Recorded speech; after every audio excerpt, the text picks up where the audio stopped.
إن الحمد لله نحمده ونستعينه ونستغفره ونعوذ بالله من شرور أنفسنا ومن سيئات أعمالنا من يهده الله فلا مضل له ومن يضلله فلا هادي له ونشهد أن لا إله إلا الله وحده لا شريك له ونشهد أن محمدا عبده ورسوله أرسله بالحق بشيرا ونذيرا والصلاة والسلام على محمد وعلى آلہ وأصحابہ اجمعین ومن تبعهم بإحسان من الأئمة والهداة والصالحین إلى يوم القیامہ. رب اشرح لي صدری ويسر لي أمری واحلل عقدة من لسانی يفقهوا قولی. ربنا زدنا علما اللهم فقهنا في الدین آمین یا رب العالمین. السلام علیکم ورحمۃ اللہ وبرکاتہ. ہم اللہ سبحانہ تعالیٰ سے دعا کرتے ہیں اللہ کی اسماء و صفات کے ساتھ کا واسطہ دیتے ہوئے کہ ربنا زدنا علما، اللہ سبحانہ تعالیٰ ہمارے علم میں اضافہ فرمائے، اور اللہم انا نسألک علما نافعا وعملا متقبلا ورزقا طیبا، کہ اے اللہ ہم آپ سے سوال کرتے ہیں علم نافع کا اور مقبول عمل کا اور پاک رزق کا. چلیں، اعوذ باللہ من الشیطان الرجیم، بسم اللہ الرحمن الرحیم. سورہ فاتحہ کا کل ہم نے آغاز کیا تھا. کون مجھے بتائے گا کہ سورہ فاتحہ کے اور کون کون سے نام ہیں؟ جی جلدی سے، کیونکہ ٹائم ہمارے پاس یہی محدود سے ہی ہونا ہے. جو لوگ ہیں وہ اپنے مائک بند رکھیں گے، جو نئے بچے ہیں وہ. جی نبیلہ. جی میم، سورۃ فاتحہ کے اور نام ہے ام الکتاب، یعنی ڈائریکشن دینے والی. شفا اس لیے بھی اس کو کہا جاتا ہے کیونکہ اس سے ہم دم کر سکتے ہیں، جیسے پیٹ کی تکلیف ہو یا موذی جانور کے کاٹنے کی. اس کے بعد اس کو صبا متانی بھی کہتے ہیں. صبا متانی اس لیے کہتے ہیں کہ بار بار آنے والی قرآن مجید میں اس کی آیات آتی ہیں بار بار، اور اس کو دو نور بھی کہا جاتا ہے. نہیں، دو نور تو وہ تھا کہ سورۃ قرآن کریم میں بار بار اس کی آیات نہیں آتی. یہ وہ 7 آیات ہیں جو بار بار دہرائی جاتی ہیں، اور آپ کو پتہ ہے کہ نماز کی ایک رکعت بھی نہیں ہوتی اگر اس میں سورہ فاتحہ نہ پڑھی جائے. ٹھیک ہے، تو اس لیے اس کو سبع مثانی، سبع مین 7، مثانی مین دہرائی جانے والی، تو 7 بار بار دہرائی جانے والی 7 آیات بھی کہا جاتا ہے. پھر اس کو اور کیا کہا جاتا ہے؟ ام القرآن بھی کہا جاتا ہے. جیسے ام الکتاب کہا جاتا ہے تو ام القرآن بھی کہا جاتا ہے. گڈ، ماشاء اللہ. اچھا، حضرت عبداللہ بن عباس سے میں نے ایک روایت آپ سے بیان کی تھی، جیسے بھی نبیلہ نے کہا 2 نور. وہ 2 نور کون کون سے ہیں؟ جی عائشہ عابد آپ بتائیں گی. سورہ فاتحہ اور سورہ بقرہ کی آخری آیات. سورہ فاتحہ اور سورہ بقرہ کی آخری 2 آیات، آخری 2 آیات. ٹھیک، الحمدللہ. اچھا، اب مجھے یہ بتائیے کہ رب کا کیا معنی ہوتا ہے؟ کل ہم نے سیکھا تھا نا، رب سے کیا مراد ہے؟ جی امینہ بیگم آپ بتائیے.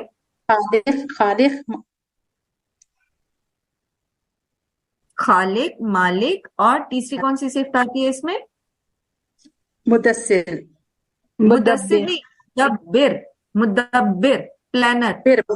مدبر پلانر. جی ہاں جی، دا پلانر، جو پلان کرتا ہے ساری چیزیں، تدبیر کرتا ہے. ٹھیک ہے، عربی کا لفظ ہے مدبر بھی اور تدبیر بھی. تدبر بھی اسی سے ہے لفظ. ٹھیک ہے، تدبیر بالکل، تدبیر تفعیل کی وزن پر. اور اچھا، یہ تو تھی وہ 3 صفات جو ہم نے کل سیکھی تھی کہ رب میں یہ 3 صفات آتی ہیں. پھر اس میں جو مدبر ہے اس میں کون سی صفات آتی ہیں اللہ تعالیٰ کی؟ جی آسیہ. میم پرستش، اطاعت، بندگی اور غلام. آسیہ، عبادت کو آپ نے اس کے اندر ڈالنی ہے. اللہ سبحانہ و تعالیٰ جو تدبیر کرتے ہیں، جو مدبر ہیں، وہ یعنی آہستہ آہستہ جو پروان چڑھا رہے ہیں، ذرے سے کمال تک لے کے جا رہے ہیں، اس میں کون سی صفات ہیں اللہ تعالیٰ کی؟ جی کوئی اور نبیلہ کے علاوہ؟ نہیں، مسز نعیم کے علاوہ آپ نے بتا دیا ماشاء اللہ. کوئی اور؟ جلدی میں چاہتی ہوں یہ ویسے نا آئندہ کو آپ کی یہ کوشچن جو ہے نا آپ کی جو اسٹڈی گروپ ہے اس میں ہوا کریں گے. ٹھیک ہے، لیکن تھوڑا سا آپ کو یوز ٹو کرنے کے لیے کہ آپ کو اندازہ ہو کہ کیسے کیسے کوشچن جو ہیں کیے جا سکتے ہیں. تو یہ آپ کے آپ کی ٹیچرز کریں گی. جی محبت، شفقت، نگہداشت اور حفاظت کے ساتھ پرورش. کے ساتھ پرورش کرنا. محبت، شفقت، نگہداشت اور حفاظت کے ساتھ ساتھ ساتھ کسی چیز کو ذرے سے کمال تک لے کے جانا. اور اس کی مثال کیا دی تھی میں نے آپ کو؟ میں آپ ضرور بتائیے گا، لیکن ابھی باقیوں کو تھوڑا سا موقع دے دیں. چلو ٹھیک ہے، میں بھی جی میں نہیں چاہ رہی کہ میں خود سے آپ لوگوں کو کہوں، میں چاہ رہی ہوں کہ آپ خود بخود کلاس میں پارٹیسپیٹ کریں. جتنا زیادہ آپ پارٹیسپیٹ کریں گے نا اتنی لرننگ اچھی ہوگی، اتنا ہی اچھے سے آپ بتا سکیں گے. جی بشرا. ہاں جی، اس کی مثال آپ نے دی تھی کہ جیسے ایک ماں کے پیٹ میں بچہ جو ہے وہ کس طرح اس کی گروتھ سٹارٹ ہوتی ہے، کیسے وہ نطفے سے اور کس طرح وہ سارا وہ کمال تک پہنچتا ہے چھوٹا بچہ، اور کیسے وہ باہر آتا ہے اور کیسے وہ جوانی کو پہنچتا ہے. یہ سب ایک مثال ہے. مثال. اچھا اب اس میں دیکھیے کہ اس میں اللہ سبحانہ تعالیٰ کی محبت اور شفقت کا کیا پہلو تھا. چائلڈ برتھ میں نے آپ کو اس کی ایک وہ جی اس میں یہ تھا کہ جیسے وہ مدر فیڈ کا تھا نا، کہ جیسے وہ ماں کے جب پیٹ میں رہتا ہے تو تب بھی وہ وہاں سے خوراک حاصل کرتا ہے، اور جب پھر وہ باہر آتا ہے تو اس کا بھی اللہ تعالیٰ نے ایک سسٹم رکھا ہے کہ اس سے کس طرح مطلب اپنی ڈائٹ لینی ہے اس کا بھی. اور اللہ تعالیٰ نے اس کو سکھایا کہ اس کو مطلب مدر فیڈ کس طرح کرنی ہے. یہ مطلب اس سے کسی سے نہیں سکھائی، اللہ تعالیٰ نے خود اس سے یعنی ایک ترتیل کے ساتھ اس کے اندر یہ بات ڈال لی کہ اس نے کس طرح وہ سک کرنا اور وہ کس طرح اپنی ڈائٹ لینی ہے. ماشاء اللہ. تو یہ اللہ سبحانہ و تعالیٰ کی محبت اور رحمت ہے، یہ اس کی شفقت ہے کہ اس نے ہمیں ہر چیز جو ہے اس کے بارے میں سکھا کے بھیجا ہے، دوسروں کا محتاج نہیں کیا. اور نہ ہی ماں کے اوپر یہ پریشانی ڈالی کہ وہ بچے کو سک کرنا سکھائے، ورنہ کتنی مصیبت ہو جاتی اگر بچے کو یہ بھی سکھانا پڑ جاتا ہے تو، ہے نا. سبحان اللہ. عالمین کے بارے میں ہم نے پڑھا تھا. سب سے پہلے تو مجھے یہ بتائیں کہ عالمین جو ہے اس کا روٹ کیا ہے؟ کون بتائے؟ میں بتاؤں میم جمع لام میم علم علم یعنی نشانی. گڈ، ماشاء اللہ. اچھا جہان کو اللہ سبحانہ و تعالی رب العالمین ہے نا، تو کسی بھی جہان کو نشانی کس چیز کی کہا جا رہا ہے؟ کس چیز کی نشانی ہے یہ جہان جو ہے سارے؟ ہم نے کل دیکھا تھا نا کہ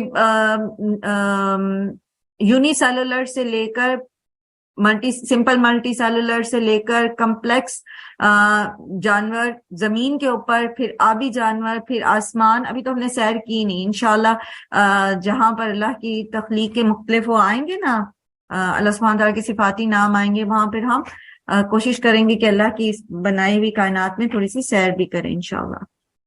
جی اب بتائیے گا جلدی سے کہ کس کی نشانی ہے یہ؟ اللہ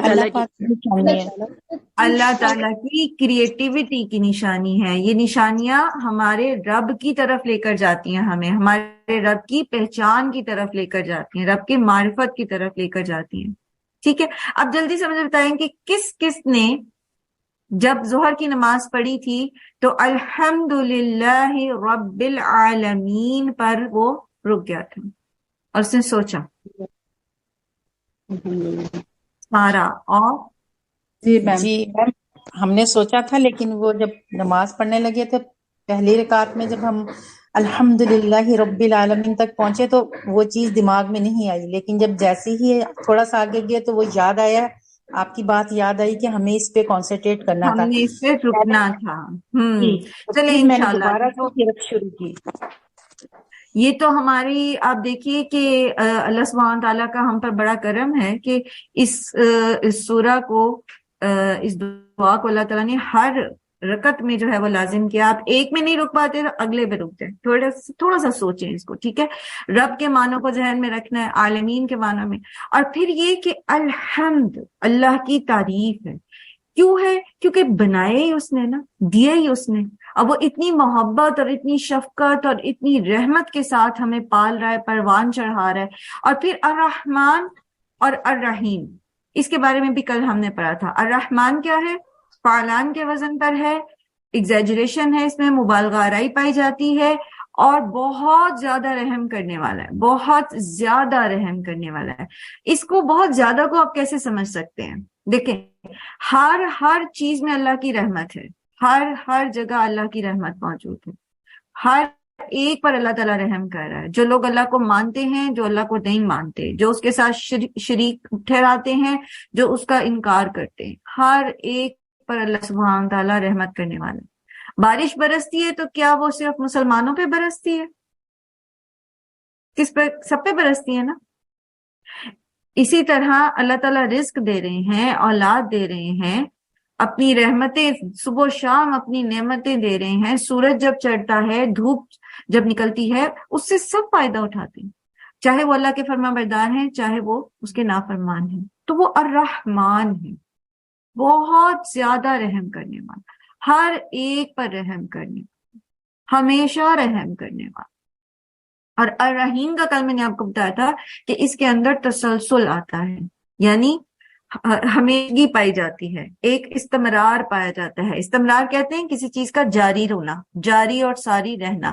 ہمیشہ سے اللہ سبحانہ و تعالیٰ کی رحمت موجود ہے اور یہ ہمیشہ رہے گی۔ اللہ کی یہ وہ صفات ہیں جو ہمیشہ سے ہیں اور ہمیشہ رہیں گی۔ تو اللہ سبحانہ و تعالیٰ کی رحمت جو ہے اس کے 100 حصے ہیں، جن میں سے ایک حصہ اللہ تعالیٰ نے صرف زمین پر اتارا، اور وہ ایک حصہ جو ہے اس کا اعجاز یہ ہے، اس کی وجہ یہ ہے کہ کوئی بھی جانور بھی جو ہے، مادہ جانور بھی، وہ اپنے بچے کو پاؤں کے نیچے نہیں کچلتی۔ آپ دیکھتے ہیں کہ چھوٹے چھوٹے سے ان کے جانور کتنے ہی ہوتے ہیں، لیکن ہر مادہ جو ہے وہ اس کو پروٹیکٹ کرتی ہے۔ کوئی بھی مادہ اپنے بچے کو نہ کھاتی ہے، نہ اس کو اپنے پاؤں کے تلے رونتی ہے، نہ اس کو کسی اور طرح کا نقصان پہنچاتی ہے۔ میں ایک ویڈیو دیکھ رہی تھی کہ ایک چوہیا، بڑے جانوروں کو تو چلے ہم کنسیڈر کرتے ہی ہیں، چھوٹی سی ایک مائس تھی، اور بارش، بہت تیز بارش تھی، تو اس کے بچے جو تھے نا وہ بارش میں تھے، اس نے جہاں کہیں بچے دیے تھے تو بارش میں تھے۔ اب وہ CCTV کیمرے میں ریکارڈنگ ہوئی بھی تھی، وہ جاتی تھی بھاگ کے، ایک بچے کو اٹھاتی تھی اور واپس لا کے وہاں کوئی جھاڑو سا پڑا ہوا تھا اس کے اندر چھپا دیتی تھی، پھر دوسرے کو، تیسرے کو، آپ کو پتا کتنے بچے انہوں نے دیے ہوتے، وہ سب کو لے کر آئے۔ تو یہ جو نرمی، یہ جو رحمت ہے، یہ اللہ سبحانہ و تعالیٰ کی 100 حصے رحمت میں سے ایک حصہ جو زمین پر ہے، ہر ایک جو مخلوق میں سے ہر ایک دوسرے کے اوپر جو رحم کر رہا ہے، یہ اسی کا اعجاز ہے۔ اور باقی کے 99 حصے اللہ سبحانہ تعالیٰ نے قیامت کے دن کے لیے رکھے ہیں، اور وہ قیامت کے دن جو رحمت ہے وہ خاص ہوگی پھر مومنوں کے ساتھ، کیونکہ قیامت کے دن کافروں اور مشرکوں کے لیے کوئی بھی رحمت نہیں ہے۔ جب ہم قرآن پڑھیں گے انشاءاللہ تو یہ کانسیپٹس پھر ہمارے فردر کلیئر ہوتے چلے جائیں گے۔ تو اللہ سبحانہ و تعالیٰ الرحمن ہے اور الرحیم ہے، اور الرحمن اور الرحیم میں ہم نے جہاں پڑھا کہ الرحیم ہے تو اس کے اندر تسلسل پایا جاتا ہے، اور اس تسلسل، اس جاری و ساری رہنے میں پھر ہم ایک چھوٹا سا ایک بڑا لطیف سا پہلو، لطیف کہتے ہیں باریک بینی کو، اللطیف اللہ سبحانہ تعالیٰ کا بھی نام ہے۔ ہم جو کچھ بھی بولیں ہم اس سے سیکھیں، ٹھیک ہے؟ تو بہت ہی لطیف پہلو ایک ہے، اور وہ کیا ہے کہ اللہ سبحانہ و تعالیٰ کی رحمت تو جاری و ساری ہے، تو اس جاری و ساری رحمت میں پھر ہمارے اوپر تکالیف کیوں آتی ہیں، مشکلات کیوں آتی ہیں؟ تو ابھی کے لیے صرف ایک بات نوٹ کیجئے، اور وہ یہ ہے کہ ہمارے اوپر جو بھی مشکل آتی ہے، جو بھی تکلیف آتی ہے، اس میں ہمارے لیے رحمت چھپی ہوئی ہوتی ہے، اگرچہ کہ ہمیں اس کی سمجھ نہ آئے، لیکن اس کے اندر ہمارے لیے کوئی نہ کوئی رحمت چھپی ہوتی ہے۔ جسے بخار ہے، تو ایک خاتون کو بخار تھا، تو جب نبی صلی اللہ علیہ وآلہ وسلم ان کی عیادت کے لیے گئے تو انہوں نے کہا برا ہو اس بخار کا برا ہو، تو آپ صلی اللہ علیہ وسلم نے فرمایا بخار کو برا نہ کرو، یہ تمہیں برا نہ کہو، یہ تمہیں ایسے پاک کر دیتا ہے برائیوں سے۔ جیسے اب ایگزیکٹ لفظ وہ الفاظ نہیں ہے، یہ حدیث کے مفہوم ہے، جیسے کسی چیز کو، کپڑے کو دھو کے صاف کر دیا جاتا ہے، ایسے ہی بخار جو ہے وہ برائیوں سے، گناہوں سے انسان کو پاک کر دیتا ہے۔ بظاہر بخار ایک تکلیف ہے، لیکن وہ ہماری جو گناہوں کا وبال ہمارے اوپر آ رہا ہوتا ہے، جو سزا ہم ڈیزرو کر رہے ہوتے ہیں، وہ اس سزا سے ہمیں بچا دیتا ہے۔ اسی طرح آپ صلی اللہ علیہ وآلہ وسلم نے فرمایا کہ کانٹا بھی اگر مومن کو چبھتا ہے، چھوٹی سی تکلیف ہے کانٹا چبھنا، تو وہ بھی اس کے لیے جو ہے اس کے گناہوں کا کفارہ بن جاتا ہے۔ جو اس چھوٹی موٹی غلطیاں ہم کرتے رہتے ہیں تو اس سے اللہ سبحانہ و تعالیٰ اس تکلیف کے بدلے وہ معاف کر دیتے ہیں ہماری غلطیاں. تو اسی طرح بڑی بڑی پریشانیاں بھی، اور اس کی ایک مثال میں پہلے بھی اپنی کلاس میں بھی دی تھی میں نے. اس کو وہ ایک نان مسلم کا آرٹیکل تھا تو اس نے اس کو نووا ایفیکٹ کا نام دیا تھا. تو یہ سورہ کہف میں انشاءاللہ جب آپ پڑھیں گے تو پھر بہت زیادہ سارا اس کا کانسیپٹ ہمارا کلیئر ہو جائے گا کہ یہ کیا چیز ہوتی ہے. لیکن چھوٹی سی میں آپ کو مثال سے، اس نووا ایفیکٹ سے مثال سے آپ کو بتاتی ہوں کہ ایک شخص جس کا ایکسیڈنٹ ہوا شادی والے دن، اور بہت برا اس کا کار ایکسیڈنٹ ہوا. وہ تیار ہونے دلہا بننے کے لیے جا رہا تھا اور اس کا بہت برا روڈ ایکسیڈنٹ ہو گیا. تو ایسے موقع پر یہ کتنی تکلیف دہ چیز ہے. ہم اس کا تصور کر سکتے ہیں کہ لوگ اس کو بہت بڑی بدقسمتی، بدبختی، نہ صرف دلہے کی بلکہ دلہن کے لیے بھی اور اس کے گھر والوں کے لیے بھی بہت کچھ اس کو نیگیٹیولی ٹیگ کر سکتے ہیں. لیکن اس کے اندر بھی اللہ کی رحمت چھپی ہوئی تھی. کیسے؟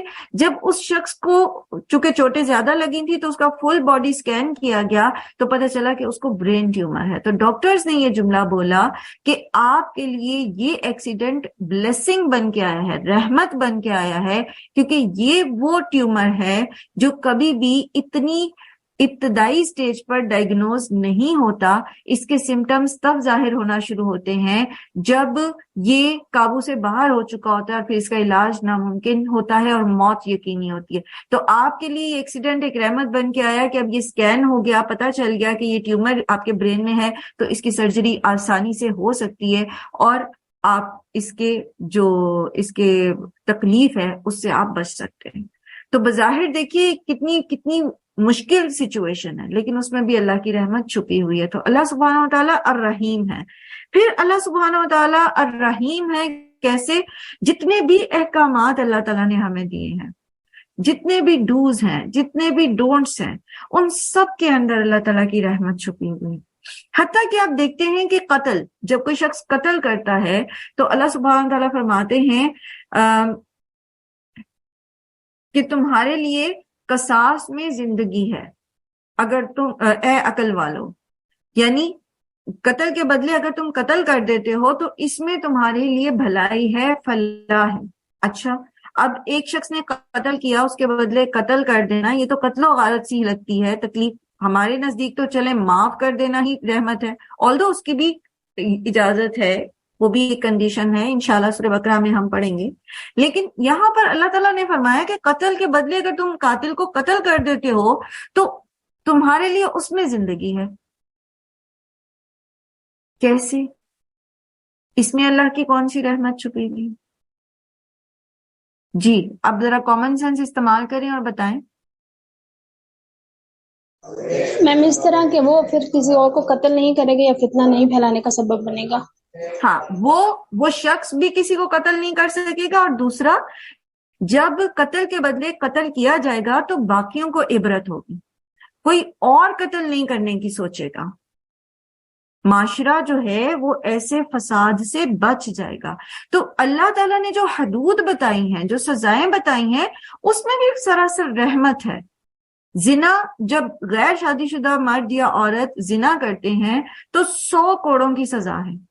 100 کوڑے. آپ کہتے ہیں جی اس میں کہاں رحمت ہے، یہاں کہاں جو ہے وہ رحم کی صفت آ رہی ہے. 100 کوڑے مارے جا رہے ہیں جی. اب آپ بتائیے، جلدی سے بتائیے.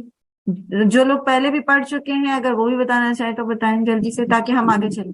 جی میم، اس میں یہی ہے نا کہ دوسروں کو عبرت ملے گی کہ اگر ہم یہ کام کریں گے تو ہمیں یہ والی سزا ملے گی، تو پھر ہر کوئی باز آ جائے گا. ہاں، معاشرہ زنا جیسی خرابی سے محفوظ ہو جائے گا. اور زنا صرف پھر جو لوگ زنا کرتے ہیں اور ان کو چھوڑ دیا جائے تو وہ پھر ایک جگہ تک محدود نہیں رہتے. زنا جیسی خرابی جو ہے یہ پھر بہت دور تک جاتی ہے. اسی لیے آپ دیکھیں شادی شدہ مرد اور عورت جن کے پاس حلال ذریعہ تھا اپنی خواہش پوری کرنے کا، ان کی سزا اس سے بھی بڑی ہے. ان کو پتھر مار مار کے ہلاک کر دینے کا حکم ہے، رجم کی سزا ہے ان کے لیے، تاکہ معاشرہ اس بڑے فساد اور فتنے اور خرابی سے محفوظ رہے جو نسلوں تک تباہی پھیلاتی. تو اس میں بھی اللہ سبحانہ تعالیٰ کی رحمت ہے. اچھا، اللہ تعالیٰ کے احکامات ہیں مثال کے طور پر روزہ، ابھی رمضان گزرا ہے، رحمتوں کا برکتوں کا مہینہ. اب آپ مجھے جلدی سے بتائیں کہ مئی جون کے مہینے میں یا جون جولائی کے مہینے میں لے لیجئے، جب اندو پاک کے اندر شدید گرمی کا موسم ہوتا ہے، سخت پیاس لگتی ہے، طویل روزہ ہوتا ہے، تو اس میں کہاں رحمت کی آپ کو ملتی ہے؟ بتائیں. میں چاہتی ہوں کہ جب آپ نماز میں کھڑے ہو نا اور آپ کہیں الرحمن الرحیم، تو آپ کا دل اللہ کے لیے شکر سے بھر جائے، اپنے رب الرحمن الرحیم کو پہچان سکیں ہم. جی بشرا. مطلب کیا پوچھا تھا آپ نے؟ میں ذہن سے نکل گیا ابھی. سوال کیا تھا؟ روزے میں روزہ جو بڑا مشکل ہوتا ہے، ہاں جی، روزہ بہت مشکل ہے. اس میں ہمیں احساس ہونا چاہیے نا کہ جو غریب لوگ ہیں، مطلب ان کا احساس ہمارے اندر پیدا ہوتا ہے کہ وہ لوگ مطلب کس طرح سروائیو کرتے ہوں گے. مطلب روزے میں اس بات کا احساس ہوتا ہے. اجتماعی طور پر ہمیں دوسروں کا احساس ڈیولپ ہوتا ہے اور ہم رحمت کر سکتے ہیں، رحم کھاتے ہیں دوسروں پر. جی سوہا آپ نے آن کیا تھا مائک. اس کے علاوہ ہاں جی دوسروں کے لیے ہمدردی، دکھ اور تکلیف محسوس ہوتی ہے نا، اور جب گرمی محسوس ہوتی ہے پھر جہنم سے بچنے کا بھی احساس ہوتا ہے کہ کس طرح ہمیں اس جگہ سے بچنا ہے، کہ یہاں پر ہمیں اتنی گرمی لگ رہی ہے تو وہاں پر ہمارا کیا حال ہوگا. یہ ساری وہاں چیزیں پر کیا حال ہوگا. پیاس، حشر کے ہاں جی. میدان کی پیاس کا احساس ہوتا ہے. جی ہاں جی. ایک اور طرف میں لے کے جانا چاہتی ہوں آپ کو. میں چاہتی ہوں کہ آپ لوگ یہ جواب. جی شازیہ جی فہیم. میم، جب ہم روزہ رکھتے ہیں اور ہم پہ سخت موسم ہے، سختی ہے، تو ہمیں ثواب بھی اتنا ہی ملتا ہے، کیونکہ اللہ تعالیٰ کی خوشنودی بھی اتنی ہی پھر ہمیں ملتی ہے. تو جی اجر زیادہ ہو جاتا ہے، کیونکہ ظاہر سی بات ہے اللہ تعالیٰ تو ہمیں دیکھ رہے ہیں نا. تو جو لوگ بچ جاتے ہیں کہ گرمی بہت ہے نہیں رکھ سکتے، اور جو لوگ رکھ رہے ہیں تو پھر ان کا اجر زیادہ ہو جاتا ہے اس میں. اور اللہ کی رحمت یہ ہے کہ 10 دن ہاں جی کہ ہمیں جب ہم ہمیشہ رکتے ہیں نا، ہر بھلائی کے چیز روزے سے نہیں رکتے ملتے. ہیں تو ہمیں گناہ سے بھی رکنا آ جاتا ہے نا. اچھا چلیں، جیسے ہم لوگ ہر چیز. جزاکم اللہ خیر. ابھی مجھے بات مکمل کرنے دیں، پھر انشاءاللہ آپ کی بات لیتی ہوں. میں اس پوائنٹ کی طرف لانا چاہ رہی ہوں آپ کو. اللہ سبحانہ تعالیٰ سورہ بقرہ میں جہاں اللہ تعالیٰ نے روزے کی فرضیت کی بات کی نا، وہاں اللہ تعالیٰ فرماتے ہیں کہ وَأَن تَصُومُوا خَيْرٌ لَكُمْ إِن كُنتُمْ تَعْلَمُونَ. اگر تم روزہ رکھو، اس سے پیچھے فدیے کا آ گیا کہ اگر فدیہ دینا چاہتے ہیں تو فدیہ دے دیں، لیکن یہ کہ اگر تم روزہ رکھو تو تمہارے لیے یہ بہتر ہے اگر تمہیں علم ہو. تو اس کے اندر آپ یہ دیکھیے کہ روزہ رکھنے میں جتنی چیزیں آپ نے بتائیں الحمدللہ بالکل درست بتائیں، اور اس کے ساتھ ساتھ روزہ آپ کی باڈی کو بھی پیوریفائی کرتا ہے، آپ کے جسم کو بھی جو ہے وہ بہت ساری، جیسے اب آپ دیکھیں گے نان مسلم بھی جو ہے وہ فاسٹنگ کرتے ہیں اپنی اینٹی ٹاکسیکیشن کے لیے اپنی باڈی کی. تو روزے کے اندر خیر ہی خیر، رحمت ہی رحمت چھپی ہے. اسی لیے رمضان جو ہے اس کو رحمتوں کا مہینہ کہا جاتا ہے کہ وہ سراسر فائدہ ہی فائدہ ہے. اچھا، اس کے علاوہ آپ دیکھیں جتنے بھی احکامات اللہ تعالیٰ نے دیے ہیں، چاہے وہ رکنے کے ہیں اور چاہے وہ کسی کام کے کرنے کے ہیں، ڈوز ہیں یا ڈونٹس ہیں، ان سب کے اندر اللہ سبحانہ تعالیٰ کی رحمت جو ہے وہ چھپی ہوئی ہے. تو اللہ سبحانہ و تعالیٰ کی یہ رحمت جو الرحیم ہے، جس میں تسلسل ہے، یہ ہمیں ہر جگہ ہر پہلو میں نظر آئے گی. پھر اسی طرح آپ دیکھیں کہ اللہ تعالیٰ گناہوں کو معاف کر دیتے ہیں، ہمیں فوراً پکڑتے نہیں ہیں، ہمیں توبہ کے لیے جو ہے بار بار موٹیویٹ کرتے ہیں. جب ہم قرآن کریم پڑھیں گے تو آپ جو چیز سب سے زیادہ آپ کو سیکھنے کو ملے گی وہ یہ آئے گا کہ ہر دوسرے جگہ پر آپ یہ سیکھیں گے کہ اللہ تعالیٰ کہتے ہیں بندہ میری طرف واپس پلٹ، توبہ کر. وہ اللہ تعالیٰ فرماتے ہیں نا کہ سورہ زمر میں غالباً ہے کہ آپ میرے بندے سے کہہ دیجئے کہ میری رحمت سے مایوس نہ ہوں، میں سارے کے سارے گناہ معاف کرتی ہوں، سارے کے سارے، کچھ بھی. حتیٰ کہ آپ نے وہ روایت پڑھی ہوگی کہ ایک شخص جس نے 100 قتل کیے تھے، اللہ تعالیٰ نے اس کو بھی معاف کر دیا. تو بندہ اللہ کی طرف واپس پلٹ آئے. ہمارا رب اتنا رحیم ہے، اللہ سبحانہ و تعالیٰ اتنے رحیم ہیں، اتنے الرحمن الرحیم ہیں کہ وہ بہانے دیتے ہیں آپ کو کہ آپ اپنی بخشش کرائیں، آپ جہنم کی آگ سے بچ جائیں. کہیں پر بھی ذرا سا بھی آپ دیکھیں کہ کتنے ایسے افعال ہیں جو ہمیں اللہ کے رسول صلی اللہ علیہ وآلہ وسلم نے بتائے کہ آپ یہ کر لو تو آپ کے گناہ معاف ہو جائیں گے. حتیٰ کہ 100 دفعہ صبح سبحان اللہ و بحمدہ، 100 دفعہ شام سبحان اللہ و بحمدہ کہنا صبح شام کے اذکار میں. تو آپ صلی اللہ علیہ وسلم نے فرمایا زمین سے آسمان تک یا سمندر کی جھاگ کے برابر بھی گناہ ہو تو وہ بھی معاف ہو جاتے ہیں. یہ صغیرہ گناہوں کی بات ہوگی، ٹھیک ہے. تو اتنے گناہ بھی انسان نے اگر کیے ہوں جن پر اس کی پکڑ ہو سکتی ہے، اس سے مواخذہ ہو سکتا ہے، اللہ سبحانہ وتعالیٰ کہتے ہیں آپ صبح اور شام 100 دفعہ سبحان اللہ و بحمدہ کہہ لیں تو آپ ان گناہوں کے وبال سے بچ جائیں گے. اسی طرح ایک نماز سے دوسری نماز کے بیچ میں گناہ معاف، ایک جمعہ سے دوسرا جمعہ تک، ایک رمضان سے دوسرا رمضان، یوم عرفہ کا روزہ ہے، اور بے شمار ایسے افعال ہمیں سکھائے گئے کہ انسان جو ہے وہ آخرت میں بڑے عذاب سے بچ جائے. اور سب سے بڑی چیز توبہ کا دروازہ کھولے. توبہ، سچی توبہ کر کے انسان اگر کسی بھی نیکی کیے بغیر فوراً اگر دنیا سے چلا بھی گیا، مر بھی گیا، تو اللہ سبحانہ و تعالیٰ سے امید ہے کہ اس کو معاف کر دیں. تو یہ اللہ سبحانہ تعالیٰ کی صفت رحمت ہے. انشاءاللہ العزیز جیسے جیسے ہم پڑھتے جائیں گے نا تو ہم اللہ تعالیٰ کی صفات قرآن کریم میں جیسے جیسے آئیں گے تو اس میں ہم سیکھیں گے. تو آپ یاد رکھیے کہ اللہ کی صفت رحمت جو ہے وہ اللہ تعالیٰ کی بہت ساری دوسری صفات کے پیچھے بنیادی صفت ہے. جیسے کل بھی میں نے شاید آپ ہی کے ساتھ ذکر کیا تھا کہ اللہ سبحانہ تعالیٰ کی الغفور ہونا، اس کا گناہوں کو معاف کر دینے کے پیچھے بھی اس کی رحمت ہے.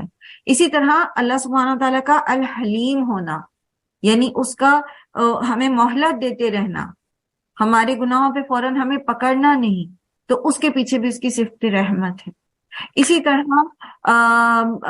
اللہ سبحانہ و تعالی کا التواب ہونا، توبہ کو قبول کرنے والا ہونا، اس کے پیچھے بھی صفت رحمت ہے. تو اس طرح ہم دیکھیں گے کہ بہت ساری اللہ تعالیٰ کی جو صفات ہیں، صفاتی نام آئیں گے قرآن میں، ان میں پیچھے بنیادی صفت جو ہے وہ اللہ تعالیٰ کی صفت رحمت ہے. اللہ سبحانہ تعالیٰ نے رحمت کو اپنے اوپر لازم کر لیا اور ظلم کو اپنے اوپر حرام کر دیا. اچھا وہ کیا چیز ہے جو اللہ تعالیٰ کی سب سے بڑی رحمت ہے؟ کسی کو پتہ ہے وہ روایت جنہوں نے پہلے پڑھا ہے وہ تو بتا سکتے ہیں فوراً. جی پانی. پانی تو ایک نعمت ہے اللہ تعالیٰ کی. اللہ سبحانہ تعالیٰ نے جنت کو بنایا اور فرمایا کہ تو میری رحمت ہے اور میں تیرے ذریعے اپنے بندوں پر رحم کروں گا. سب سے بڑی رحمت اللہ تعالیٰ کی جنت ہے. اور جنت کیسی ہے؟ جنت کیسی ہے کہ قرآن کریم میں آتا ہے کہ اللہ تعالیٰ نے اپنے بندوں کے لیے وہ ایسی چیز بنا رکھی ہے جسے نہ کسی آنکھ نے دیکھا ہے اور نہ اس کا خیال کسی دل پہ گزرا ہے. یہ جو جنت کی ڈسکرپشن قرآن کریم میں ہمیں ملتی ہے نا، یہ وہ ڈسکرپشن ہے جس سے ہم یوز ٹو ہیں، ہم فیملیئر ہیں، ہم اس چیز کو تھوڑا سا سمجھ سکتے ہیں. یعنی وہ مافوق الفطرت طریقے سے ہمیں نہیں بتا دیا گیا کہ ایک جنت ہے. شوق پیدا کرنے کے لیے فیملیئر چیزوں کے ساتھ ہمیں اس میں جو ہے اللہ سبحانہ تعالیٰ نے اس کا شوق دلایا. یہ سب اللہ کی رحمت ہے. ایک جملہ اگر میں بولوں نا کہ ہم اس دنیا میں سروائیو ہی صرف اس لیے کر رہے ہیں کہ اللہ سبحانہ تعالیٰ الرحمن الرحیم ہے. اگر اللہ تعالیٰ کی یہ صفات نہ ہوتی، رحمت کی صفت نہ ہوتی، رحمان اور الرحیم کی صفت نہ ہوتی، تو ہم سروائیو ہی نہیں کر سکتے تھے. کیونکہ آپ نے دیکھا کہ رب کی صفت کے اندر بھی، یعنی پیدا کرنے میں، ملکیت رکھنے میں، اور پھر پرورش کرنے میں، تدبیر کرنے میں، پلان کرنے میں بھی پیچھے اللہ سبحانہ وتعالیٰ کی محبت، شفقت اور اس کی حفاظت اور احسان کار فرمائے. تو یہ ساری تینوں چاروں صفات جو ہیں اس کی روٹ بھی تو رحمت ہی ہے نا. تو ہم سروائیو نہیں کر سکتے تھے. اچھا کیسے؟ اس وقت ارتھ جہاں پر ہے نا، زمین جس جگہ اپنے آربٹ میں جو ہے وہ موو کر رہی ہے، اگر اس سے تھوڑا سا آگے ہوتی، تھوڑا سا کچھ مائلز تو زمین کے اوپر لائف ہی نہیں ہو سکتی تھی. اسی طرح یہ جو پوری یونیورس ہے، پوری جو کائنات ہے، پتہ ہے کتنی ٹھنڈی ہے، کولڈ، اتنی کولڈ کہ زمین کے اوپر اگر وہ کولنس آ جائے تو ہر چیز جم جائے. اور اندھیری ہے، لیکن آپ دیکھیں کہ زمین کو اللہ سبحانہ تعالیٰ نے ایک سولر سسٹم میں رکھا اور سورج کو ایک خاص فاصلے پہ رکھا کہ نہ اس کی گرمی اور نہ اس کی ریز جو ہیں وہ ہمیں نقصان پہنچا سکے. اور ارتھ کے اوپر اللہ سبحانہ تعالیٰ نے اوزون کی ایک لیئر چڑھا دی کہ جو سورج کی نقصان دہ ریز ہے الٹرا وائلٹ اور انفرا ریڈ وہ نہ پہنچ سکے ہم تک, ہمیں نقصان نہ دے سکے. تو یہ سب جو پوری کی پوری تدبیر ہے اللہ تعالیٰ کی, جو کائنات کی پوری پلاننگ ہے, اس کے پیچھے بھی اللہ سبحانہ تعالیٰ کی صفت رحمت. تو جب آپ کہیں نماز پڑھنے کے لیے کھڑے ہو اور آپ کہیں الحمدللہ رب العالمین, وہ رب العالمین کون ہے؟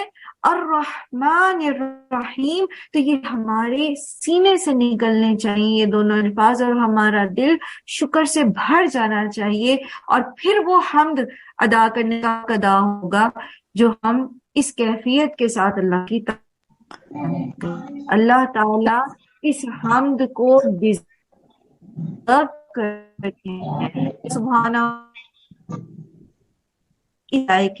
کیونکہ وہ الرحمن اور الرحیم ہے. اچھا ایک سوال پوچھنا تھا مجھے.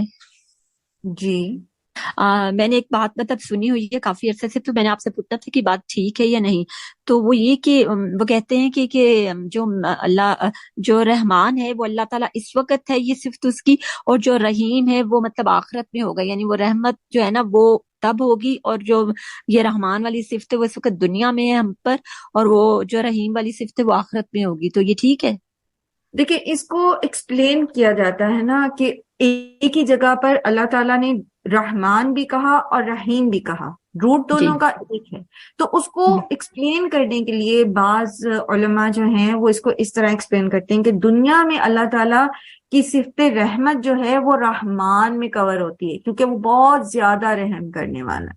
ٹھیک ہے, ہر ایک پہ رحم کر رہا ہے مسلسل, وہ مطلب کافر ہے یا منافق ہے یا مشرک ہے یا مومن ہے یا مسلم ہے, ہر ایک کے اوپر رحم کر رہا ہے.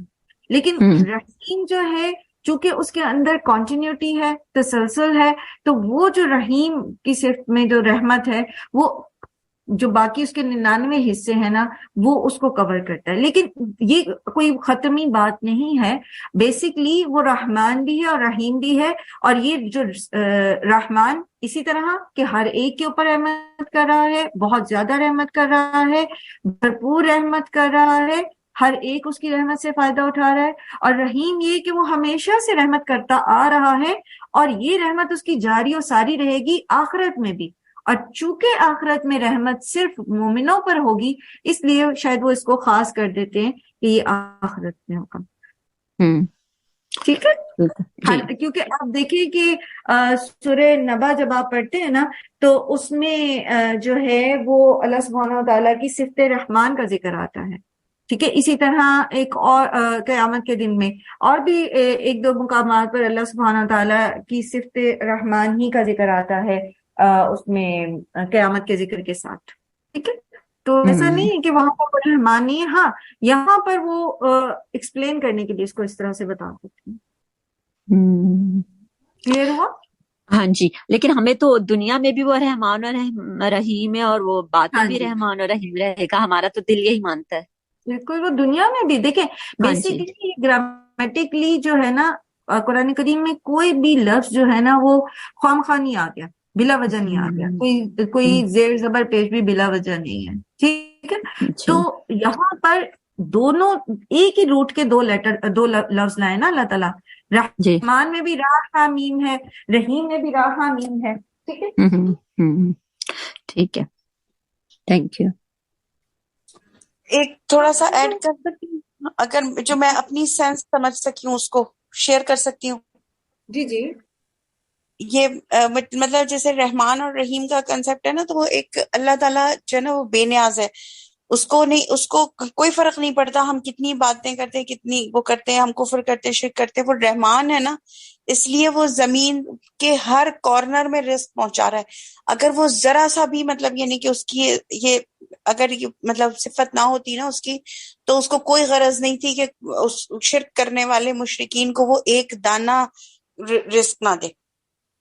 بالکل یہی نا کہ یہ اس کی رحمت ہے نا, یہ رحم کی صفت ہے نا. اب آپ دیکھو کہ ابھی جیسے میں نے آپ سے کہا تھا نا کہ آپ اللہ سبحانہ تعالیٰ کے مختلف صفاتی نام پڑھیں گے تو اب آپ الرزاق پڑھتے ہو نا اللہ کی صفت، تو دیکھو اس کے پیچھے بھی پھر صفت رحمت ہی ہے، کیونکہ وہ ہر ایک کو رزق دے رہا ہے نا، ہر ایک کو دے رہا ہے اور مسلسل دیتا ہی چلا جا رہا ہے، اور کسی کے گناہوں اور کسی کے شرک اور کسی کے کفر کی وجہ سے وہ رزق کو روکتا نہیں ہے، تو اس میں بھی اللہ کی یہی صفت ہے، رحمت کی صفت، ٹھیک ہے۔ پھر اللہ سبحانہ و تعالیٰ مالک یوم الدین ہے اور بدلے کے دن کے مالک ہیں، اور یہ بدلے کا دن کیسا دن ہوگا کہ ایک حدیث میں آتا ہے کہ اللہ سبحانہ و تعالیٰ قیامت کے دن ثوابہ برابر بھی کسی کی جو نیکی ہوگی یا کسی کی جو برائی ہوگی اس کا بھی بدلہ دیں گے۔ اچھا، یہ ثوابہ کیا ہوتا ہے؟ جون کے انڈے کو کہتے ہیں، جو بال پہ پری بھی ہوتی ہے۔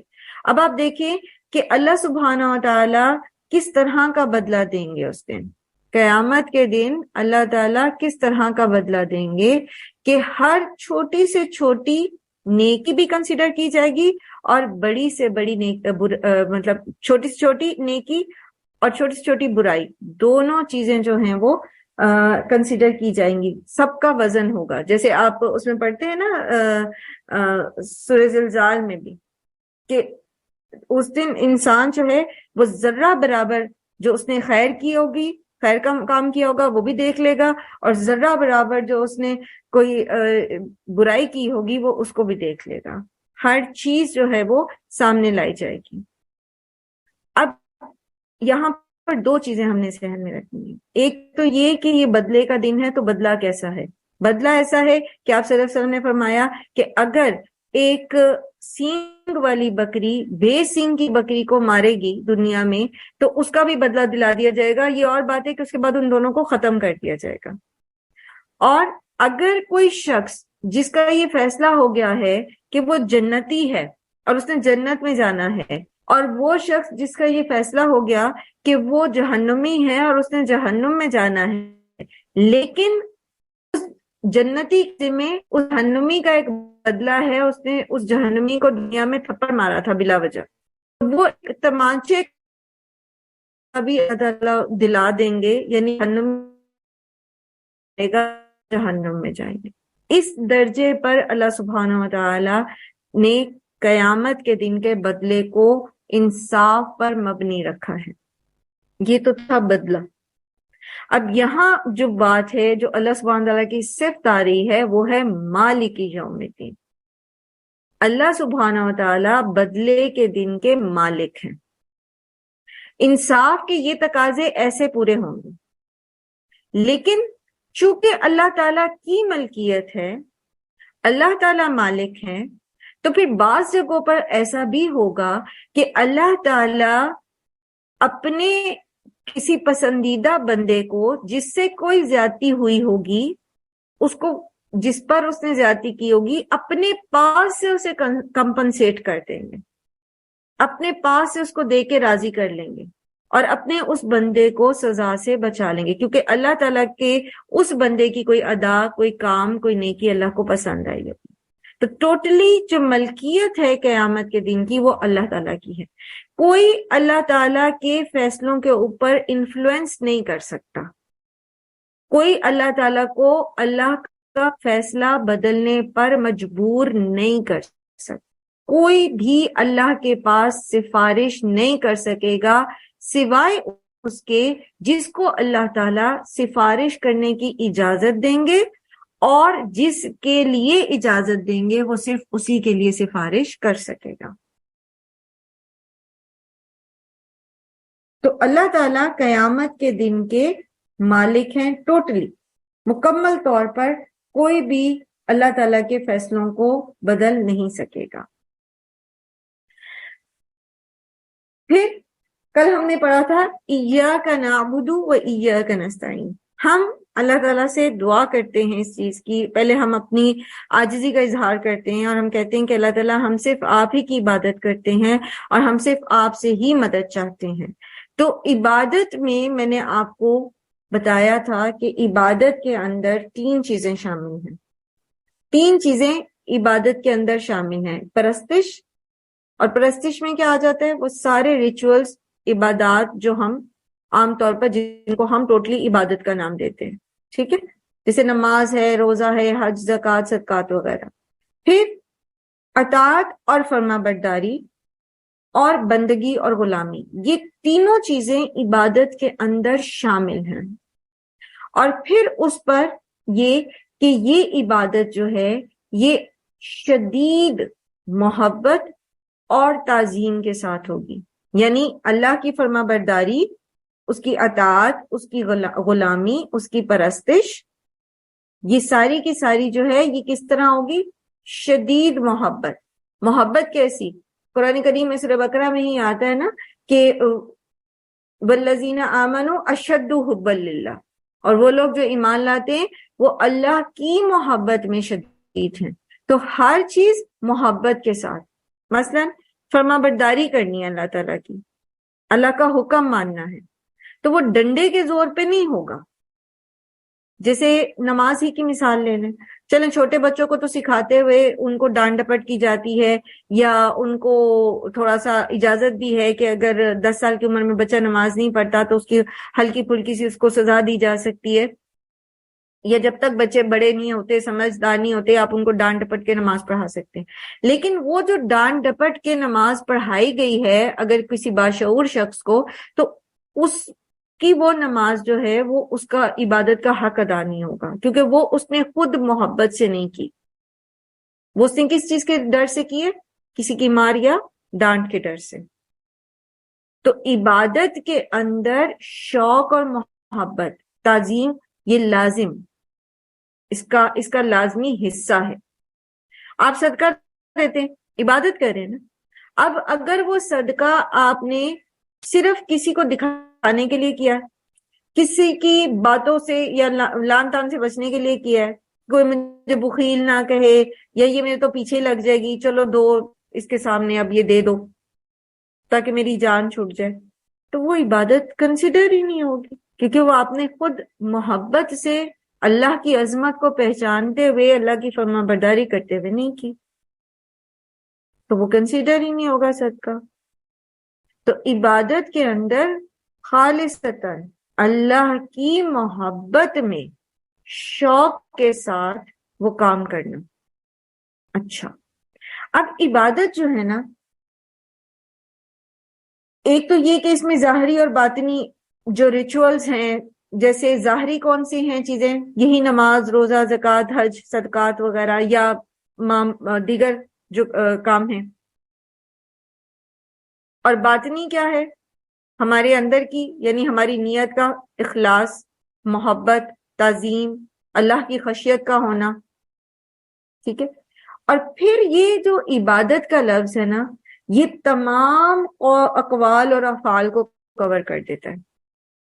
تمام ڈوز اینڈ ڈونٹس سب اللہ کی عبادت ہے. مثلا اللہ سبحانہ تعالیٰ نے کیا حکم دیا؟ رشتوں کو جوڑنے کا. اب رشتوں کو جوڑنا کیا ہے؟ آپ اپنے بھائی کی ساتھ اپنے روابط درست کر رہے ہیں، یہ کیا ہے؟ عبادت. کیوں؟ کیونکہ اللہ نے حکم دیا. تو جو اللہ نے حکم دیا ہے جب میں وہ کروں گی تو وہ عبادت ہو جائے گی، وہ بندگی ہو جائے گی اللہ کی، وہ اللہ کی فرما برداری ہو جائے گی. تو عبادت کے اندر ریچولز یعنی پرستش، اور اس کے بعد فرما برداری. اب یہ رشتے جوڑنے والی مثال سے آپ کو فرما برداری سمجھ آتی ہے، ٹھیک ہے، فرما برداری والا حصہ عبادت کا سمجھ آتا ہے. پھر ہے اس کا تیسرا حصہ بندگی یا غلامی کا. عبادت کا روٹ جو ہے عین با دال کا مطلب ہوتا ہے عبد. عبد کس کو کہتے ہیں؟ غلام کو. آپ میں سے کتنے لوگ ہیں جنہوں نے تھوڑا سا یہ سلیوری کی ہسٹری پڑھی ہو؟ زیادہ پرانی چلے عرب کی نہیں پڑھی اگر، تو امریکہ میں جو یہ ایک ایرا رہا ہے سلیوری کا، کسی نے پڑھا اس کے بارے میں؟ غلام کون ہوتے ہیں؟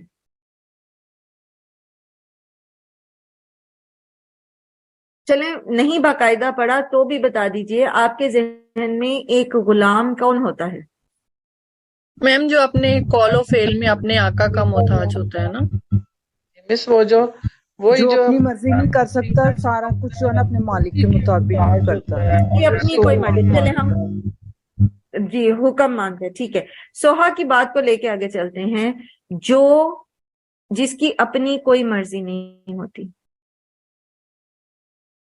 رافع خان نے بھی یہی بتایا کہ جو اپنی مرضی نہیں کر سکتا. آپ اگر بول کے بتاؤ گے نا تو زیادہ آسان ہو جائے گا مجھے چیٹ کھول کے پڑھنے کی نسبت. ٹھیک ہے، تو آپ بول دیں، مائک آن کریں اور بول دیں، کسی قسم کی ہیزیٹیشن کی ضرورت نہیں ہے. علم کے اندر حیا جو ہے وہ پسندیدہ نہیں ہے. حیا ہر چیز میں پسندیدہ ہے، لیکن علم حاصل کرنے کے بیچ میں اگر سوال کرنے میں انسان شرم محسوس کرے، لیکن وہ ریلیٹڈ ہونا چاہیے. ٹھیک ہے، ارریلیونٹ چیزیں نہیں ہونی چاہیے.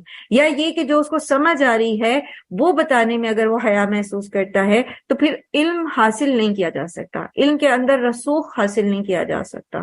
وہ آپ لوگوں کو نے وہ روایت پڑھی تھی نا جب ہم بخاری پڑھ رہے تھے کہ نبی صلی اللہ علیہ وآلہ وسلم نے جہاں قرآن کریم میں اللہ تعالیٰ نے مومن کی مثال، کلمہ طیبہ کی مثال شجرۃ الطیبہ سے دی، تو آپ صلی اللہ علیہ وسلم نے پوچھا کہ اچھا یہ کون سا درخت ہے؟ تو عبداللہ بن عمر تب بہت چھوٹے تھے، کم سن تھے. وہاں پر کسی نے کچھ کہا تو آپ صلی اللہ علیہ وسلم نے فرمایا نہیں، وہ کھجور کا درخت ہے. تو جب عبداللہ بن عمر حضرت عمر کے ساتھ باہر آئے تو انہوں نے کہا اپنے والد سے یعنی حضرت عمر سے کہ مجھے پتا تھا، میرا دل کہتا تھا کہ یہ کھجور کا درخت ہے. تو حضرت عمر نے انہیں کہا تھا کہ اگر تم یہ وہاں بتا دیتے تو یہ مجھے دنیا کی کسی بھی چیز سے زیادہ محبوب ہوتا. یعنی وہ اس وقت علم جو تھا تمہارے اندر، تم بات کرنا چاہ رہے تھے، تو یہ دنیا کی کسی بھی نعمت سے زیادہ پسندیدہ بات تھی. تو آپ بتائیں، کلاس کے اندر بولیں. ٹھیک ہے، میں اس چیز کو بہت اپریشیٹ کروں گی اگر آپ ڈسکشن میں حصہ لیں گے. جہاں مجھے لگے گا کہ بات لمبی ہو رہی ہے وہاں میں آپ کو بیچ میں سے روک دوں گی، تو کوئی مسئلہ نہیں ہے. وقت کے ساتھ ساتھ ہم کلاس کی ڈسکشن کا تربیہ بھی ہمارا ہو جائے گا کہ ہم نے کہاں تک بات کو لے کر جانا ہے اور کہاں ہم نے رک جانا ہے. تو یہاں تیسری چیز جو ہم نے عبادت میں سیکھی وہ کیا ہے؟ غلامی. غلام اگر آپ کو یاد ہو تو غلام ایک ایسا شخص ہوتا ہے جو اپنے آقا کے حکم کا پابند ہوتا ہے، جس کی اپنی کوئی مرضی، اپنی کوئی ملکیت نہیں ہوتی. جو اس کا آقا اس کو کہتا ہے اسے ویسے ہی کرنا ہوتا ہے، چاہے اس کا دل چاہے یا نہ چاہے، چاہے اس کو اس حکم کی سمجھ آئے یا نہ آئے. ٹھیک ہے، تو ہم اللہ کی عبادت کرتے ہیں، ہم اللہ کے بندے ہیں. آپ نام رکھتے ہیں نا عبداللہ، امت اللہ. خواتین کا نام ہوتا ہے امت اللہ اور مردوں کا نام ہوتا ہے عبداللہ، مطلب دونوں کا ایک ہی ہے، اللہ کی بندی یا اللہ کا بندہ، اللہ کا غلام. تو اس کا مطلب پھر کیا ہوا؟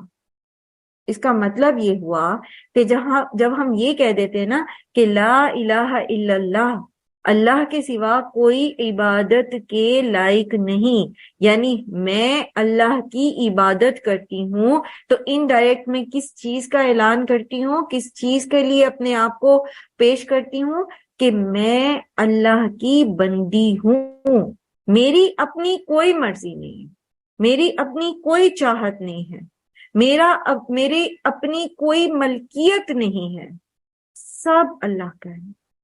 اللہ سبحانہ و تعالیٰ نے حکم دے دیا پردہ کرو، مجھے پسند ہے میں بال کھلے چھوڑ کر پھر جینز پہن کر یا کوئی اور جیسی بھی ڈریسنگ ہے چلیں جی مجھے یہ پسند ہے. لیکن جب اللہ نے حکم دے دیا کہ نہیں آپ یہ نہیں کر سکتی ہو، تو ٹھیک ہے، سمعنا و اطعنا، کیونکہ میرے آقا نے، میرے مالک نے یہ مجھے کہہ دیا، میں اس کی بندی ہوں. میرا دل چاہ رہا ہے کہ میں کھاؤں، لیکن اللہ تعالیٰ نے حکم دے دیا کہ روزہ رکھو، تو میں نہیں کھاؤں گی، میں اس میں روزہ رکھوں گی، کیونکہ میری اپنی کوئی مرضی نہیں ہے. میری مرضی کو اللہ کی مرضی کے تابع ہونا چاہیے. ایسا نہیں ہے کہ اللہ تعالیٰ نے آپ کے ہاتھ پیر بالکل باندھ دیے اور آپ کچھ اپنی مرضی سے کر نہیں سکتے. آپ سب کچھ کر سکتے ہیں، لیکن یہ کہ اس کو ڈائریکشن دے دی گئی ہے. اللہ تعالیٰ نے قرآن کریم میں یہی کچھ تو ہمیں سکھایا ہے کہ آپ کی مرضی، آپ کی چاہت کی باؤنڈریز کیا ہے. تلک حدود اللہ، یہ اللہ کی حدود ہیں، فلا تقربوها، اس کے قریب نہیں جانا. وہ لمٹس اللہ تعالیٰ نے ہمیں بتا دی. تو جب ہم یہ کہتے ہیں نا ایاک نعبد، ہم صرف تیری ہی عبادت کرتے ہیں، تو پھر ہم اللہ تعالیٰ کے سامنے گویا اپنے دونوں ہاتھ، جیسے وہ ہینڈز اپ کر دیتے نا، ہاتھ اٹھا لیتے ہیں کہ اللہ پاک ہماری کوئی چاہت نہیں، ہماری کوئی مرضی نہیں، ہماری کوئی ملکیت نہیں، جو کچھ ہے وہ تیری امانت ہے میرے پاس، چاہے وہ میرا علم ہے، چاہے وہ میری ذہانت ہے، چاہے وہ میری خوبصورتی ہے، چاہے وہ میرا مال ہے، چاہے وہ میری اولاد ہے، چاہے وہ گھر بار ہے، چاہے وہ عہدہ ہے، وہ ذمہ داریاں ہیں، سب کچھ، سب کیا ہے میرے پاس اللہ پاک آپ کی امانتیں ہیں، اور ان کو نے کیسے استعمال کرنا ہے، ان کے ساتھ میرا رویہ کیا ہے، بالکل ایسا ہی جیسے ایک بندے کا ایک آقا کے حکم کے مطابق ہو سکتا ہے۔ مجھے ان چیزوں کو ویسے ہی لے کے جانا ہے جیسا کہ اللہ تعالیٰ آپ کا حکم ہے، ٹھیک ہے؟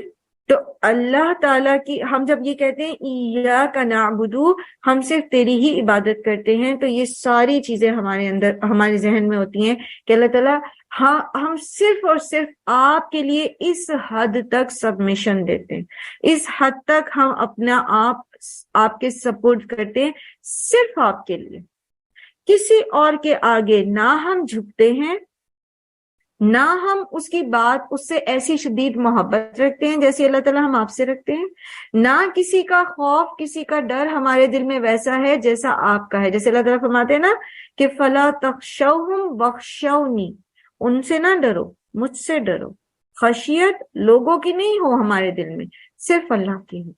اور جب ہم کہتے ہیں ایاک نعبد تو اس کا مطلب کیا ہے کہ اللہ تعالیٰ تمام ریچولز، چاہے وہ سجدہ ہے، چاہے وہ رکوع ہے، چاہے وہ تعظیم ہے، چاہے وہ نظر نیاز ہے، روزہ ہے، قربانی ہے، ان الصلاۃ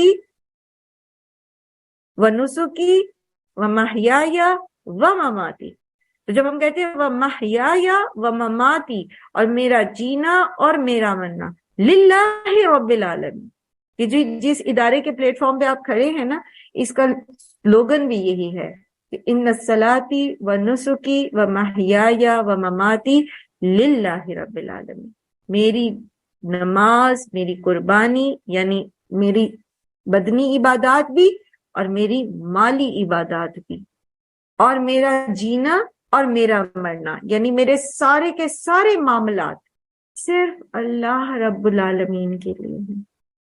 یہ ہے ایاک نعبد کا کانسیپٹ۔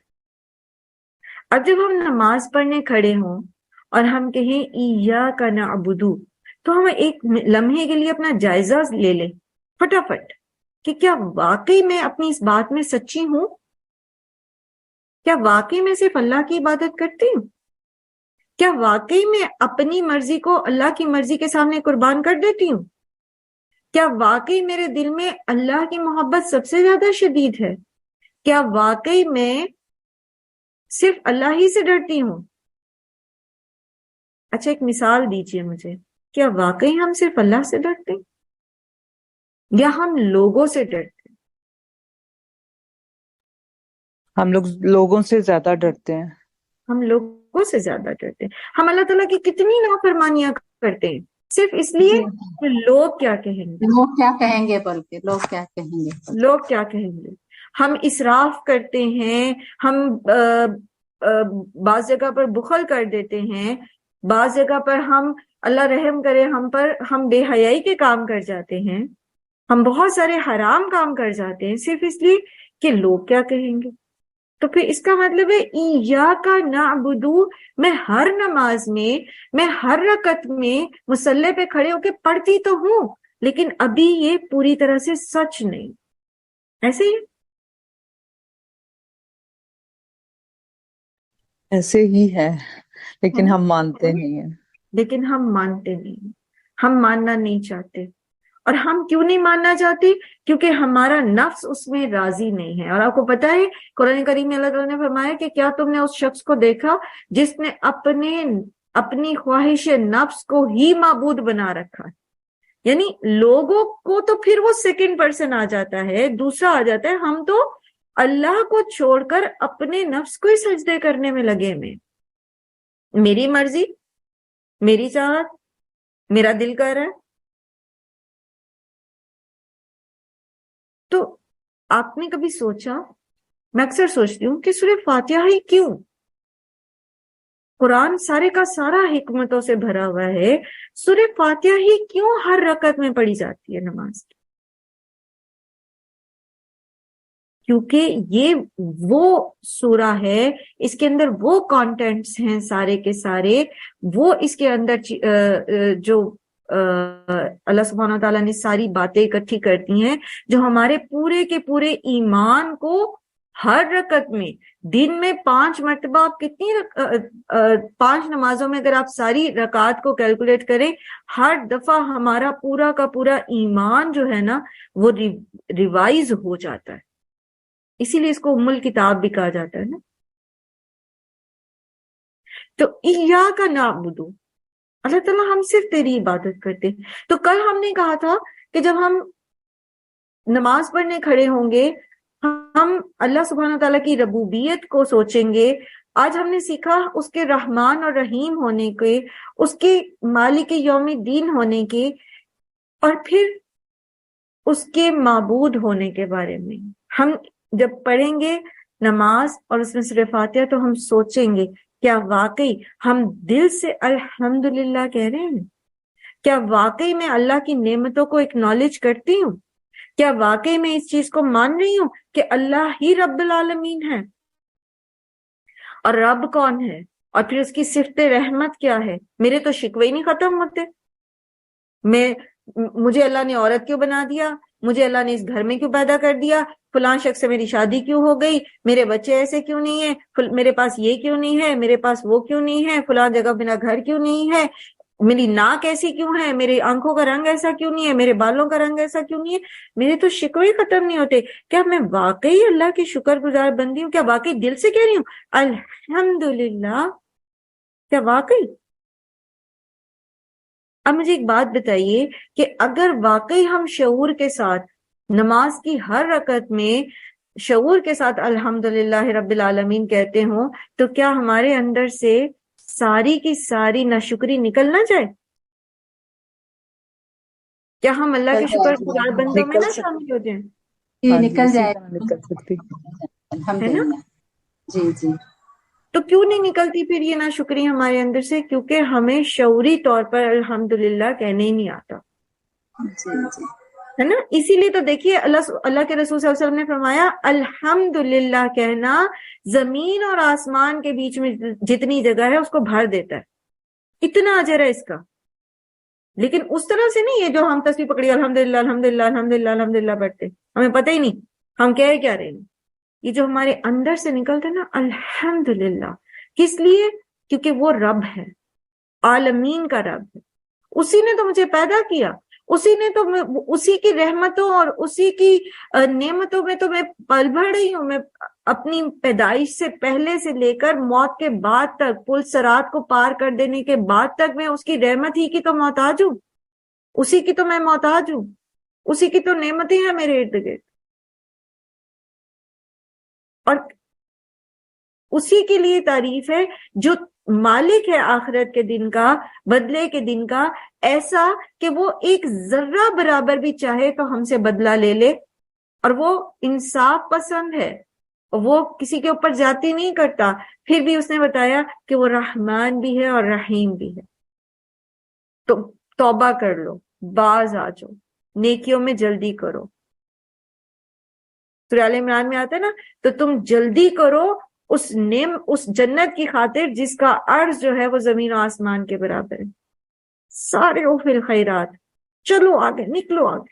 موٹیویشن، پورا قرآن ایک امید ہے، ایک موٹیویشن ہے اس چیز کے لیے کہ جہنم کی آگ سے بچنا ہے اور جنت میں داخل ہونا ہے، اور اس دنیا میں ہم نے عمل کر کے وہاں تک پہنچنا ہے.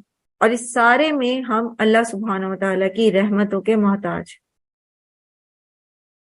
اور اگر ہمیں سب سے پہلے آج کے دن کے لیے تو ہم الحمدللہ کہیں اللہ تعالیٰ سے کہ اللہ تعالیٰ نے اس قرآن کو کھولنے کی ہمیں توفیق دے دی، سورہ فاتحہ کی ان کلمات کو سمجھنے کی توفیق دے دی. آج تک کتنی زندگی ہے جو ہم نے اس کے بغیر ہی گزار دی، نمازیں پڑھتے ہوئے بھی، تسبیحات پڑھتے ہوئے بھی، اللہ کی حمد کرتے ہوئے بھی ہمیں پتہ ہی نہیں کہ ہم کہہ کیا رہے ہیں. تو یہ کتنا اللہ کا کرم ہے، اس کی رحمت ہے کہ اس نے ہمیں یہ شعور دے دیا. کہ آج کے بعد اگر ہم کہیں گے الحمدللہ تو ہم واقعی اس کو پورے شعور کے ساتھ کہیں گے کہ زمین اور آسمان کے بیچ میں جو جگہ ہے وہ بھر جائے گی انشاءاللہ. آمین. اللہ تعالیٰ ہم سے اس شعور کو کبھی بھی دور نہ کریں، کیونکہ شیطان تو چاہتا ہے اس کے بیچ میں آ جائے، حائل ہو جائے. وہ قرآن اور بندے کے بیچ میں حائل ہونا چاہتا ہے تاکہ اس قرآن سے وہ اپنے رب کو پہچانے نہیں بندہ، اور اپنے رب کا شکر گزار بندہ نہ بنے.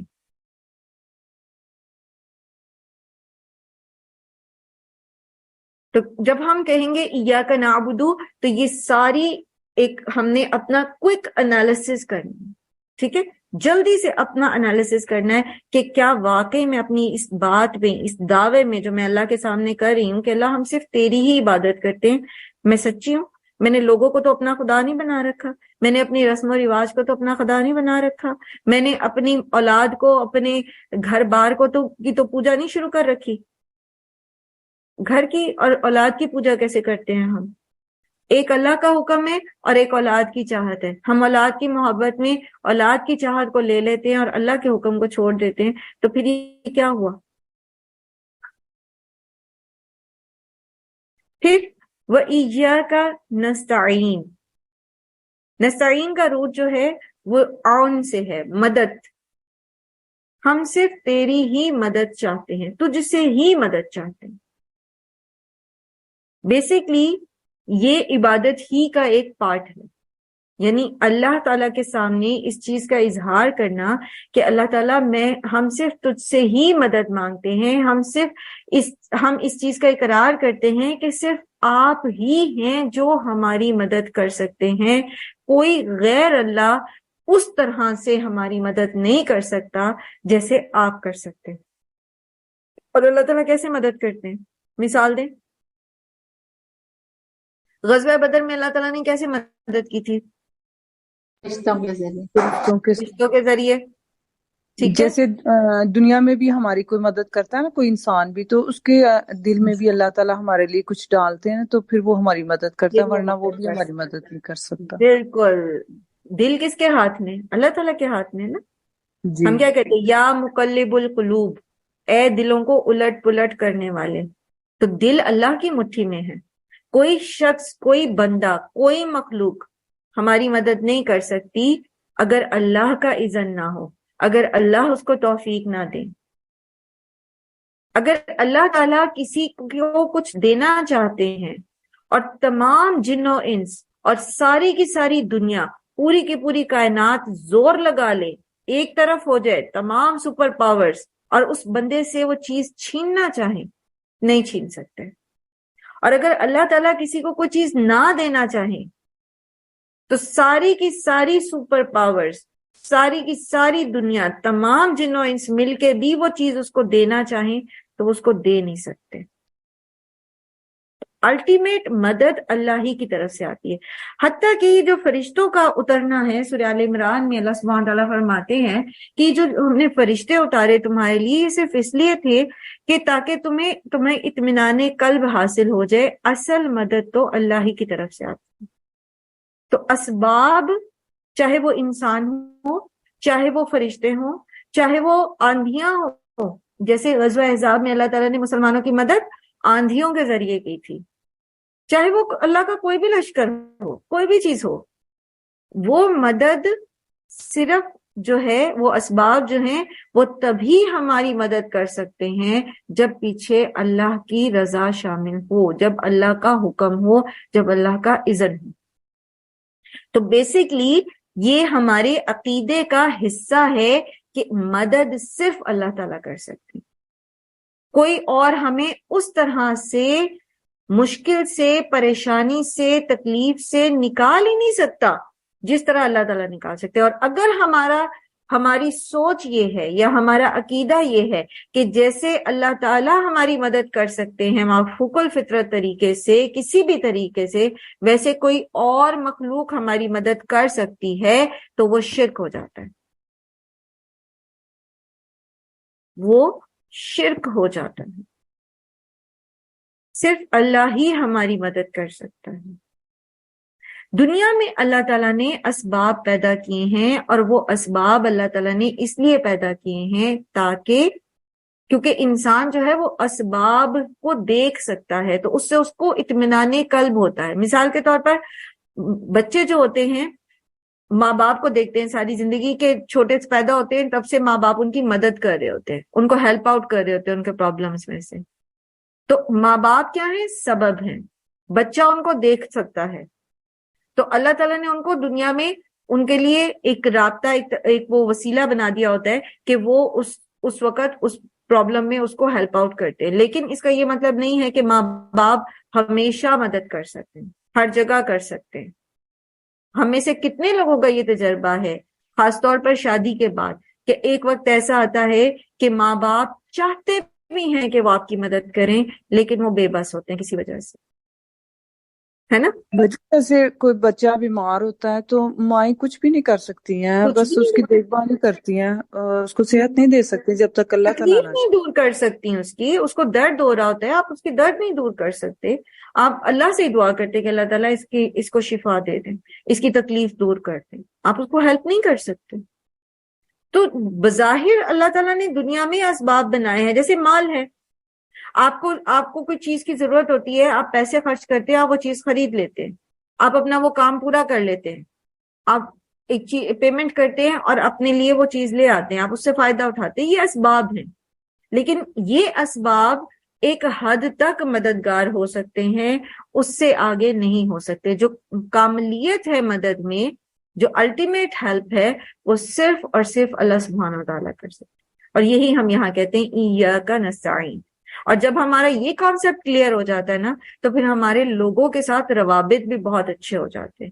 کیونکہ ہمیں پتہ ہے ہمارے زیادہ تر کیا شکوے ہوتے ہیں، بھائی نے میرے لیے یہ نہیں کیا، شوہر نے میرے لیے یہ نہیں کیا، بچے میرے سہارا نہیں بنے، بیٹے مجھے چھوڑ کے چلے گئے، یہ ہو گیا وہ ہو گیا، ایسے ہی ہے نا.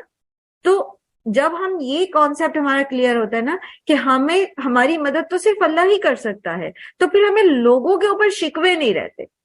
ہمیں اندازہ ہوتا ہے کہ یہ اس وقت اللہ ہی کا اذن تھا، اس کو ایسے ہی ہونا تھا، اور یہ شخص میری مدد کرنا چاہے بھی تو نہیں کر سکتا اگر اللہ کا اذن نہ. ہاں اللہ کا اذن ہوگا تو اس کے دل میں یہ بات ڈال دی جائے گی. تو لوگوں پر ہماری ڈیپینڈنسی ختم ہو جاتی ہے اور لوگوں سے ہماری توقعات ختم ہو جاتی ہیں، لوگوں کے سے ہماری امیدیں ختم ہو جاتی ہیں. تو پھر ہمارے ان کے ساتھ روابط اچھے ہو جاتے ہیں کیونکہ ہم ان سے پھر صرف اللہ کی خاطر رشتے جوڑ کے رکھتے ہیں، ہم ان سے کوئی مطلب نہیں ہوتا. یہاں تک بات کلیئر ہو گئی؟ ابھی تک جو یہاں جی تک بات سمجھی ہاں سب جی سمجھ آ گئی؟ جی جی. اچھا اس کے بارے میں آپ کچھ کہنا چاہیں گے؟ بہت مختصر سا وقت ہے، صرف 2-3 منٹ رہ گئے پاس. باجی ایک اور چیز یہ کہ ہدایت بھی ہم نہیں دے سکتے نا جب تک ہم لوگ دعا صرف کر سکتے ہیں اپنے بچوں کے لیے، اپنے بڑوں کے لیے. تو یہ بھی چیز اس میں آئی جائے گی نا کہ بس ہم لوگ تو دعا کرتے ہیں یا ان کو دیکھ کے نا دکھی ہو جاتے ہیں کہ یہ کیوں نہیں ہدایت پہ آ رہے، لیکن وہ ایک وقت ہوتا ہے جب اللہ تعالیٰ چاہے تو ان کو دیں گے نا. بالکل، ہدایت بھی سراسر اللہ کے ہاتھ میں ہے. دیکھ اولاد کے لیے بھی ہم ان کی تربیت کر سکتے ہیں نا، آپ ان کو پڑھا سکتے ہیں، آپ ان کو بتا سکتے ہیں، لیکن دل تو اللہ کے ہاتھ میں نا. تو اس لیے دعا بہت ضروری ہے ہدایت کے لیے. آگے انشاءاللہ ہدایت کا ذکر آئے گا نا، عید پہ پہنچیں گے تو انشاءاللہ ہم ان چیزوں کو بھی کور کریں گے. جی جی پروین آپ کچھ کہنا چاہ رہی ہیں؟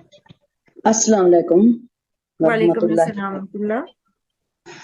میں کہہ رہی ہوں کہ ہمیں سب پتہ ہے، دیکھیں اللہ تعالیٰ ہی مدد کرنے والے ہیں، اللہ تعالیٰ ہی سب کچھ کرتے ہیں، ہدایت کے راستے وہی دیتے ہیں، ہمارے دلوں کو وہی پلٹتے ہیں، وہی سب کچھ کرتے ہیں. لیکن ہمیں اس طرح کی کوئی دنیاوی اس طرح کی مصروفیات اور اس طرح کی وہ آ جاتی ہیں، جب ہمیں کوئی دکھ پہنچے یا سکھ پہنچے تو پھر ہم جو ہے نا پھر جیسے اللہ تعالیٰ کو بھولنے لگتے ہیں.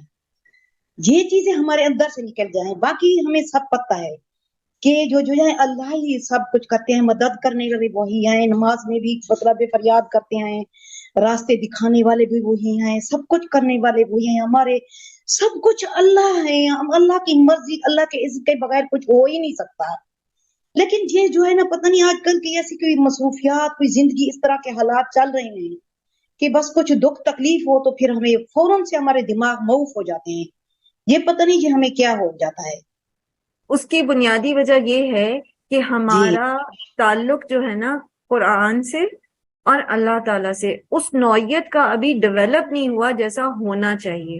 ایک بات یاد رکھیے، ایک بات یاد رکھیے، ایک چیز ہے علم ہونا، ٹھیک ہے، اس کو کہتے ہیں ہدایت رشد، ٹھیک ہے، ہدایت. کل ویسے تو یہ ہمارا موضوع تھا، تھوڑا سا میں اس کو یہاں پر کر دیتی ہوں وائنڈ اپ کرنے سے پہلے، کہ ہدایت جو ہے نا اس کے دو حصے ہوتے ہیں. ایک تو ہے ہدایت رشد جس کو آپ کہتے ہیں علم، ٹھیک ہے، یہ علم تو میرے پاس ہے، مجھے پتا ہے، ٹھیک ہے. اور دوسری ہوتی ہے ہدایت کا دوسرا حصہ ہوتا ہے ہدایت توفیق، ٹھیک ہے، اس علم کے مطابق عمل کرنا. تو ابھی یہ جو ہم ہر ایک جھٹکے کے اوپر مایوس ہونے لگتے ہیں نا اور اللہ سے دور ہونے لگتے ہیں، تو اس کی بنیادی وجہ یہ ہوتی ہے کہ ہمیں ابھی ہدایت توفیق جو ہے وہ اس طرح ملی نہیں. ہمارا اپنے علم کے اوپر عمل جو ہے نا وہ بھی کچا ہے. اور یہ کیسے ملے گی ہدایت توفیق؟ ہدایت توفیق کے لیے پھر ہمیں اللہ کے آگے گڑ گڑانا پڑتا ہے اس چیز کے لیے کہ اللہ تعالیٰ آپ مجھے اس علم کے مطابق عمل کرنے کی توفیق دیں. یہ جو ہم نے شروع میں اس دن انٹروڈکٹری کلاس میں بھی بات کی تھی نا کہ ہم اللہ تعالیٰ سے کہتے ہیں ربی حبلی حکمن والحقنی بالصالحین. دو چیزیں اللہ تعالیٰ سے مانگتے ہیں، اللہ تعالیٰ حکمت دے اور صالحین کی صحبت دے. تو حکمت یہی ہے کہ جو علم ہمارے پاس ہے ہم اس علم کے اوپر عمل بھی کر سکیں، اور صحبت صالحین کیوں مانگتے ہیں؟ تاکہ ہمارے جو دوست ہیں، جو نیک دوست ہیں، جو نیک دوست احباب ہیں، وہ ہمیں اس پر عمل کرنے میں مدد دیں، وہ ہمیں ریمائنڈر دیں، ہمیں یاد کرا دیں. صحبت دے اللہ تعالیٰ، نیکوکاری کو صحبت دے. ہاں جی. اب آپ دیکھیے کہ جب غار میں تھے حضرت محمد صلی اللہ علیہ وآلہ وسلم اور حضرت ابوبکر صدیق، ٹھیک ہے، تو حضرت ابوبکر صدیق جو ہیں انہوں نے وہ ڈر گئے جب وہ کفار جو تھے وہ آگے اوپر پکڑنے، تو دیکھا کہ اگر نیچے پیروں کی طرف دیکھیں گے تو ہمیں دیکھ لیں گے، ہم پکڑے جائیں گے، تو وہ پریشان ہو گئے. تو اس وقت نبی صلی اللہ علیہ وآلہ وسلم ان کے ساتھ ہے، تو نبی صلی اللہ علیہ وسلم نے کیا کہا تھا کہ لا تحزن ان اللہ معنا، غم نہ کرو اللہ ہمارے ساتھ ہے. تو صحبت صالحین یہ چیز دیتی ہے، جہاں انسان پریشان ہو کر اللہ سے دور جانے لگتا ہے وہ اس کو ریمائنڈر دیتی ہے.